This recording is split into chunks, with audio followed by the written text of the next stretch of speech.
دعا کے لغوی معنی ہیں پکارنا اور بلانا۔ شریعت کی اصطلاح میں اللہ تعالیٰ کے حضور التجا اور درخواست کرنے کو دعا کہتے ہیں۔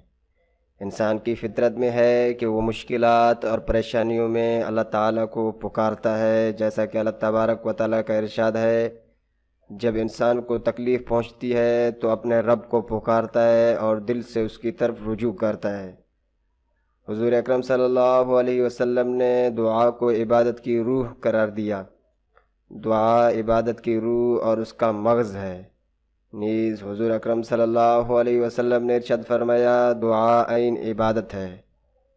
اللہ تعالیٰ نے انبیاء اکرام و صالحین کی دعاؤں کا ذکر اپنے پاک کلام قرآن کریم میں متعدد مرتبہ فرمایا ہے۔ آج ہم اپنے اس ویڈیو میں آپ کو بتائیں گے کن کن وقتوں میں دعا قبول ہوتی ہے۔ تو چلیے، اس طرح کے نصیحت آموز اور دلچسپ معلومات کے لیے ہمارے چینل احسان مری کو سبسکرائب کریں اور بیل آئیکن کو پریس کریں تاکہ ہمارے نئے آنے والے ویڈیو آپ کو سب سے پہلے مل سکیں۔ نمبر 1، اذان کے وقت۔ نمبر 2، اذان و اقامت کے درمیان۔ نمبر 3، حی علی الصلاۃ حی علی الفلاح کے بعد اس شخص کے لیے جو کسی مصیبت میں گرفتار ہو، اس وقت دعا کرنا بہت مجرب و مفید ہے۔ نمبر 4، جہاد میں صف باندھنے کے وقت۔ نمبر 5، جہاد میں گھمسان کی لڑائی کے وقت۔ نمبر 6، فرض نمازوں کے بعد۔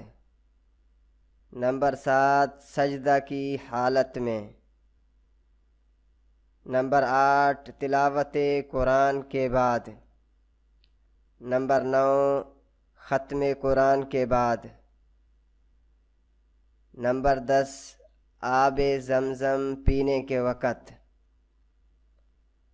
نمبر 11، میت کے پاس حاضر ہوتے وقت، یعنی جو شخص نزاع کی حالت میں ہو اس کے پاس آنے کے وقت بھی دعا قبول ہوتی ہے۔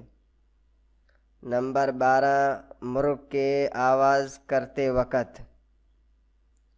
نمبر 13، مسلمانوں کے اجتماع کے وقت۔ نمبر 14، مجالس ذکر میں۔ نمبر 15، امام کے ولا الضالین کہنے کے وقت۔ ان تمام